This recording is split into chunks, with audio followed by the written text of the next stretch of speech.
hay aquellos usuarios que uno encuentra en la calle que son agresivos y que todo, y más cuando de pronto están como villancicos, muchas cosas, pero usted necesita ser muy tolerante. Mire, si te hieren, no respondas. Si te matan, no responderás. Pero de todas formas uno tiene que tener una frase amable para una palabra hiriente. Hay uno a veces que, bienvenidos, ahí tenemos el caso. Ya estamos en esta última etapa, pero lo que yo digo es que la tolerancia es una virtud que escasea mucho en los colombianos. No se toleran los de los equipos de fútbol, no se toleran los de los partidos no toleran a la suegra, muchas cosas. Entonces uno tiene que asumir las cosas. Cuando una persona le lanza una palabra hiriente, respóndele con un amable. Eso también se logra con hábitos, porque no es fácil, especialmente por nuestros temperamentos. Entonces uno a veces se equivoca, porque cualquiera se equivoca, dijo un pato bajándose de una gallina. Y lo hemos dicho, uno no está exento de cometer errores. Entonces uno a veces se mete al baño de damas y salen las señoras con las carteras y le dicen, no, respete que esto es para damas. Uno debe decir, y esto también, y no ponerse a hablar.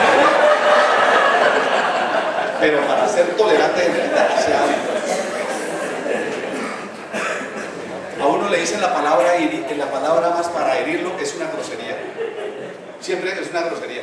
Entonces uno, por ejemplo, a los niños hay que tolerarlos, a todo el mundo. Los niños cuando están de 6 meses le provoca a uno tragárselos de la felicidad. Cuando están de 10 años y de repente de no haberse los tragado porque pero hay que tolerar.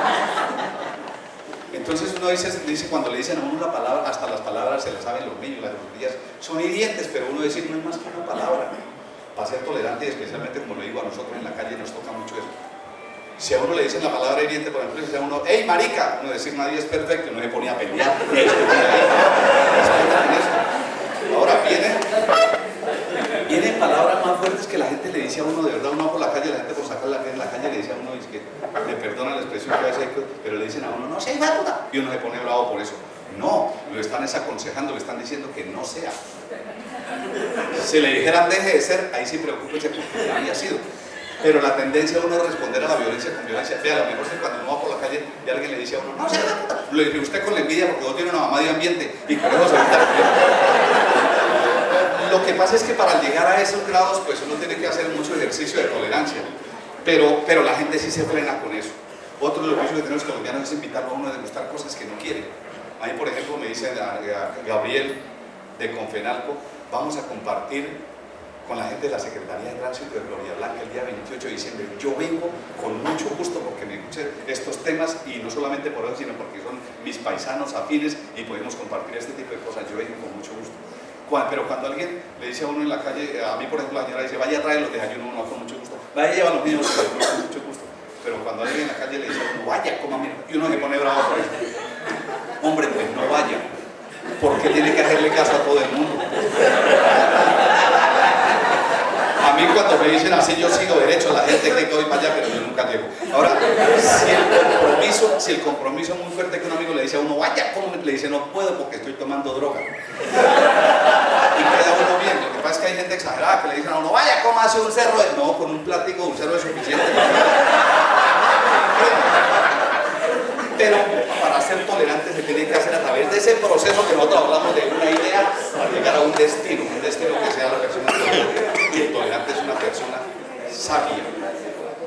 Entonces yo veo que sí se puede. Hace poco en Bogotá el muchacho en un bus de esos que no paran y el muchacho timbre lo pasó 6 cuadras, 7 cuadras, 9 cuadras el muchacho timbre hasta que va la consabida frase que le dice uno, ¿cómo es? El muchacho, oiga, me va a llevar hasta la casa de su mamá. Y el chofer por el retrovisor le dijo, sí, lo voy a llevar hasta la casa de mi mamá, ¿y qué? Y el muchacho entonces para y le compramos un panecito a la viejita. Sí se puede.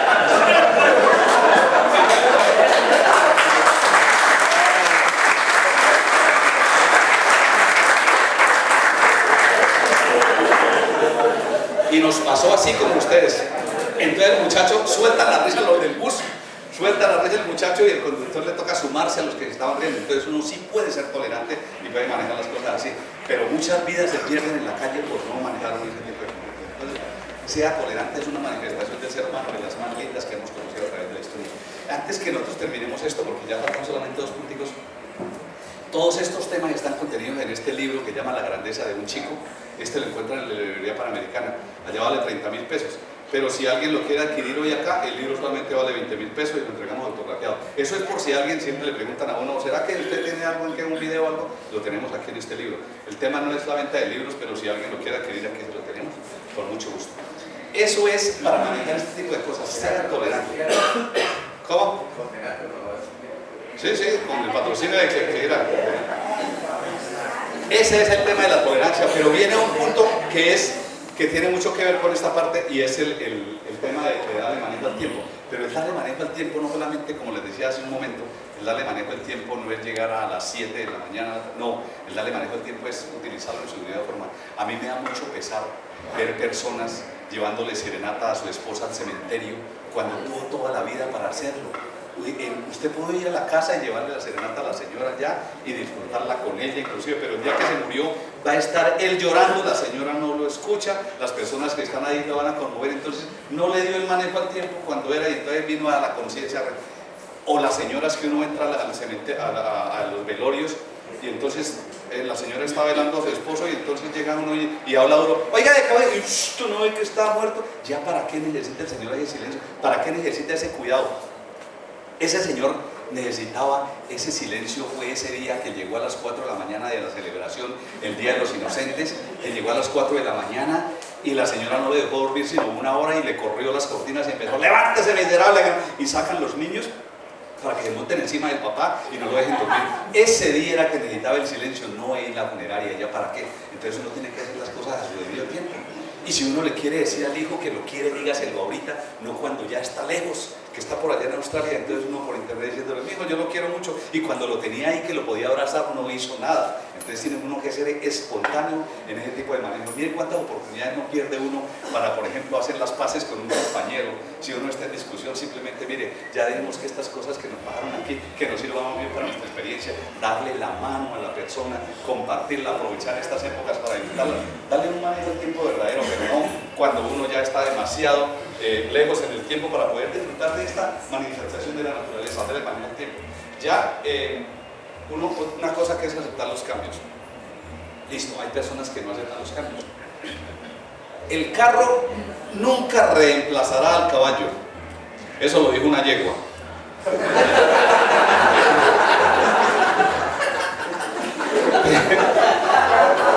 Pero nosotros somos seres humanos y sí tenemos que aceptar los cambios, porque la naturaleza del ser humano está dada por eso. Aceptar los cambios tiene muchísimas ventajas. Aceptar los cambios va de pronto hasta, si uno no supiera, por ejemplo, que el internet ha revolucionado la humanidad, que la llanta, que el avión, que todas esas cosas, ahí estaría pegado. Pero cuando uno se resiste a aceptar los cambios, ustedes no han visto cuando uno de pronto se pone a mirar gente llevando la contabilidad todavía a mano en esos libros grandotes, que uno los abren así para acá y los abren para este lado y una anotación en el activo y lo cruzan con el pasivo, terminan cansados de caminar todo el día pero no de hacer el trabajo. Entonces, apegados, no, lo que pasa es que esto se ha hecho así y mientras yo esté aquí, las cosas se van a hacer aquí y no acepta absolutamente ningún movimiento. Y hay gente que no acepta cambios por solo caprichos. Entonces, por capricho, y dice, no, yo por ejemplo, vi el caso de la señora esa que decía, hacía un pernil de cerdo muy rico para esta temporada, un pernil de cerdo pero riquísimo, un sabor excepcional. Entonces la señora le decían, ¿cuál es el secreto para que el pernil de cerdo le quede tan rico? Digo, el secreto es quitarle la puntica al pernil. Usted le quita la puntica al pernil y ahí está listo. Yo, pero ¿qué tiene que ver eso con el sabor? Digo, no, es que así lo hacía mi mamá, y queda muy bien. Entonces el señor dijo, bueno, pero voy a preguntarle a la mamá de la señora a ver por qué es, y fue hasta donde la mamá de la señora dijo, oiga, su hija hace un pernil de cerdo muy rico y dice que usted lo hacía igual y que el secreto es quitarle la puntica al pernil, ¿eso por qué? Digo, no, es que de verdad ese es el secreto. ¿Y por qué? Porque así lo hacía mi mamá. Y entonces la abuelita todavía vivía y el señor se fue hasta el campo y encontró a la abuelita allá y le dijo, bueno, que su hija y su nieta hacen un pernil de cerdo muy rico y el secreto es de verdad que el secreto es quitarle la puntica al pernil. Digo, no, lo que pasa es que yo tenía un horno muy chiquito, entonces no me cabía y me tocaba quitarle la punta. O sea, entonces a uno se le meten unas cosas y así pasa en la vida cotidiana en el mismo trabajo. Ese pernil de cerdo que daba de buen sabor era porque tenían una buena sazón, pero nada tenía que ver con la puntica de eso. Entonces, aceptar los cambios, pero en su debida forma, porque eso también tiene que ver con los cambios para lo positivo. Entonces, si uno, por ejemplo, no puede decir tampoco, entonces no sabe que llegó una marihuana más buena, llegó unas drogas para... No, esas cosas son también para lo positivo y para lo negativo funciona. Entonces hay que aceptar los cambios solamente para lo positivo. Hay personas que no aceptan el síndrome de Bristol. Usted sabe cuál es el síndrome de Bristol, ¿no? El de la edad. Entonces uno dice, no, es que ya después de los 50 años ya no empiezan uno a decir cosas. El síndrome de Bristol no tiene que aceptar. Hay personas que no aceptan el estado de viudas, por ejemplo. No, se me murió mi esposo, pero yo no he podido superar ese tiempo. Acepte los cambios porque son parte de la vida cotidiana. Cuando uno acepta los cambios, de pronto puede tener una incidencia. Uy, se me cayó esto, perdón. Cuando uno acepta los cambios, pueden tener una incidencia mayor en cualquier actividad de la vida. Acepte que, por ejemplo, usted, la parte científica ha permitido evolucionar muchos sentidos. Hoy día existe el tema del bebé probeta, ¿cierto? Hace unos años no, las personas que tenían que adoptar tenían que hacerlo por esa vía. Hoy día los niños pueden nacer por inseminación in vitro, y esos niños que nacen por inseminación in vitro son normales como todo ser humano. Lo único es que ven un tubo de ensayo y se abrazan, pero de resto es normal. La primera bebé probeta se llama Louise Brown. Louise Brown nació en Alemania en 1979, está cumpliendo 33 años, va a cumplir 34 años Louise Brown. Nació en Alemania, pero vive en Inglaterra. Eso significa que nadie es probeta en su tierra, pero ella está siendo una parte de que los cambios son fundamentales en el ser humano. Ellos aceptaron, los padres aceptaron la posibilidad de tener los hijos, y ahí viene toda esa relación. Bueno, aceptar los cambios es una recomendación muy general. Y viene el tema de mantener como la esencia de esta conferencia, que es mantener el sentido del humor. Mantenga el sentido del humor. Si uno le permite la entrada del humor absolutamente en todo. Mire que los médicos hace unos años, ellos tenían más tiempo para atenderlo a uno.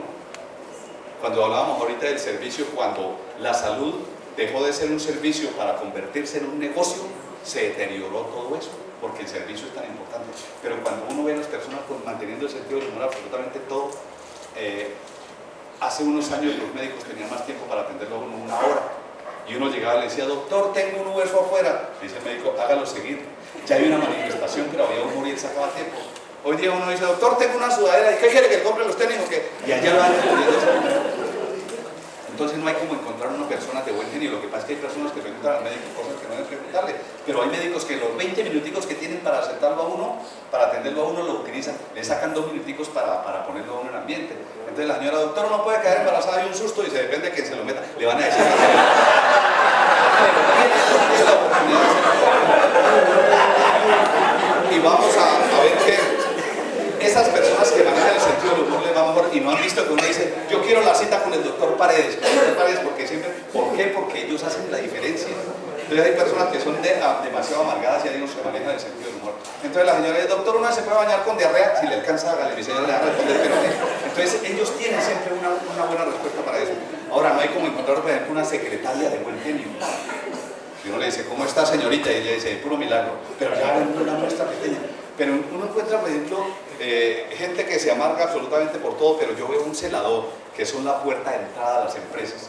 Los vigilantes en las compañías, en las EPS, los están poniendo a estudiar medicina de noche. Porque si han visto que el celador es el primero que le hacen un diagnóstico. Ah, señor, va a implante de cabello. No,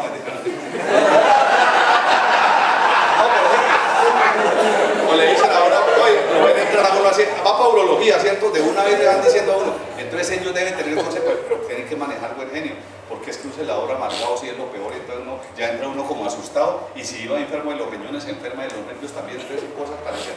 Pero vi uno de buen genio, un vigilante, muy bien, allá llegó un tipo en una camioneta de esas últimas, y lo vio allá, le dijo, oye, cuidandero. No lo volvió a mirar, le dijo, vigilante, no volvió a mirar, celador, no lo volvió a mirar. Cuando le dijo, ole, guachimán, dijo, bueno, ya que me llamó por el rango, doctor, ¿qué quiere? Dijo, ¿por dónde cojo la autopista para Piedecuesta? Dijo, no sé, doctor. ¿Y por dónde salgo a la 27? No sé, doctor. ¿Y a la 45? No sé, doctor. Le dijo, tampoco, no sabe ni dónde está parado. Dice, bueno, pero por lo menos yo no estoy perdido.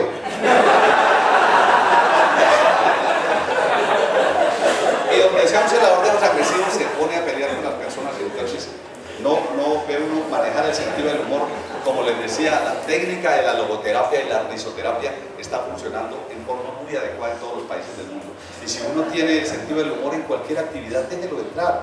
Las señoras, entonces, hay un señor que se llama Pepe Villuela, que está manejando una organización que se llama Payasos Sin Fronteras en Estados Unidos, y que está pidiendo a la ONU que declare la risa como derecho fundamental del ser humano, pero no lo está haciendo con argumentos vanos, lo está haciendo porque de verdad las personas creen con eso.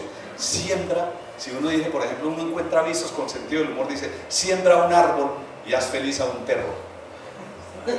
Y son cositas de los ecologistas que ya de hecho van llevando un mensaje que tiene que ver con el humor. El señor Pepe Villuela dice que no es lo mismo una nariz roja que un misil en un conflicto, y uno se pone a mirar y de verdad tiene mucho fondo, porque es simplemente el sentido del humor sin pasar la frontera de la indisciplina, porque a veces cuando yo manejo una conferencia para docentes, le llama pedagogía con humor, pero entonces yo digo, el profesor tiene que permitir el humor, sí, pero sin pasar la raya de la indisciplina, porque entonces el María es una recocha y no es eso.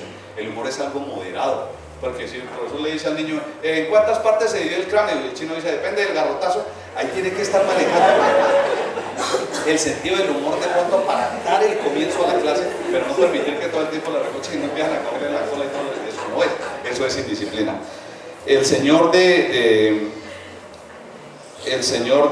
¿cómo se llama? De Patch Adams, de esa película que es el señor payaso que está como médico atendiendo a los enfermos, es una demostración de que el humor ayuda a aliviar incluso enfermedades muy difíciles.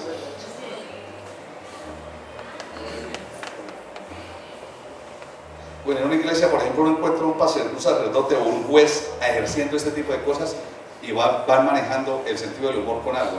Ahí había un señor que me decía un abogado que un juez que se nombró secuestre, el mismo juez se nombró secuestre porque la ley decía, se puso a mirar el artículo y decía, en caso de que no llegue el secuestre, el juez procederá a reemplazarlo. Entonces él se nombró juez ahí, pero era a reemplazarlo por otro, pero el juez dijo, procederá a reemplazarlo al pie de la letra, utilizando las cosas. Y entonces los señores utilizan, por ejemplo, en las sentencias, utilizan también el sentido del humor. Entonces a un señor que había abusado de una señora le dijeron, bueno, listo, si usted no quiere pagar toda esa condena, entonces estaba condenado a 12 años. Y entonces le dijeron, si usted no quiere pagar esa condena, se casa con la señora y ya con eso borra la pena. Y el señor dijo, no, yo prefiero pagar 12 años y no cadena perpetua. Entonces uno mira que el sentido del humor más le da hasta esa parte. Y ya para terminar es ejercer el liderazgo. Cuando uno ejerce el liderazgo tiene una ventaja importante porque es el resumen absolutamente de todas estas cosas. Ejercer el liderazgo es algo muy sencillo. ¿Cómo? En el paso por este mundo uno tiene que dejar huellas, no cicatrices. El líder es aquella persona que es capaz que los demás hagan lo que uno quiera, pero que lo hagan con voluntad, porque uno puede encontrar líderes positivos o negativos. Hitler fue un líder, pero era un líder negativo. Nerón, ustedes saben que le metió candela al Imperio Romano, que mató a la mamá porque le puso nombre de perro. Pero Nerón era un personaje de esos de la época que todo el mundo le hacía caso, que era emperador. Emperador es ser el dueño de todo lo que se conocía como mundo en ese momento. Y son personas bastante negativas. Entonces es la persona que hace la diferencia, es el que aplica todos estos conceptos que hemos venido manejando desde temprano, que tienen que ver con el liderazgo. Y el líder es una persona sencilla. Ustedes han visto que un líder tiene una idea normal. Vean, los japoneses son líderes en la producción de vehículos y ellos no inventaron el vehículo, pero utilizan las cosas que hay para mejorarlas. En el Japón a un niño le colocan como tarea del viernes para el lunes llevar una calculadora de 9 dígitos. Aquí para nosotros es una cosa impresionante, pero para ellos es muy sencillo. Compran los instrumentos, los elementos y van y la arman y ya. En Corea, por ejemplo, la educación es lo más importante, por encima de todo es la educación. El día que los muchachos en Corea presentan las pruebas del IFES, simbólicamente hay media hora de silencio a determinada hora para permitir simbólicamente que los muchachos se preparen y presenten mejor las pruebas del IFES, lo que equivale ya como el IFES. Entonces esas son vocaciones de liderazgo que surgen desde un principio que maneja cualquier ser humano. Hoy día en la China tenemos 3.000 millones de chinos produciendo. Hace 40 años había 1.000 millones de chinos aguantando hambre. Hoy hay 3.000, pero están todos produciendo. Nos mandan productos absolutamente de todo. Ellos no se inventaron muchas cosas, pero con un liderazgo que imprimió un señor que se llama Mao Zedong, que al margen de las condiciones ideológicas de Mao Zedong, él le cambió la mentalidad a mucha gente. 30 personas que hicieron la revolución cultural le cambiaron la mentalidad a todo ese millón de chinos, a todos los millones de chinos, y hoy día todos están produciendo. Ese señor, ¿qué fue lo que hizo? Conseguir 30 personas que fueran por toda la China predicando una nueva forma de pensar, eso que llama liderazgo.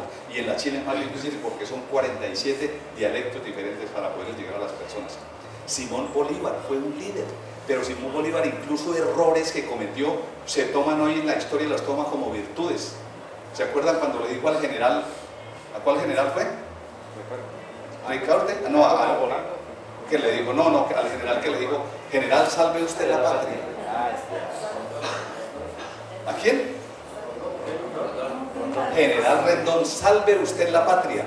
Eso es un acto de cobardía. O sea, vaya usted, mire a ver qué hace allá y yo me quedo acá, porque otra persona debía afrontar el problema como tal. Pero él le dijo, general, salve usted la patria, para no ir allá. Muchos dicen, no, lo que pasa es que para no arriesgar la vida, porque él era el líder. Pero ese que es un error y es un caso de cobardía, la historia lo reconoce como algo de valentía. ¿Por qué? Porque Bolívar ya había hecho cosas muy importantes. Muy importantes. ¿Y qué fue lo que hizo Bolívar? Simplemente tener como mente, como meta, libertar a 5 naciones, estar presente, y eso cumple la vocación del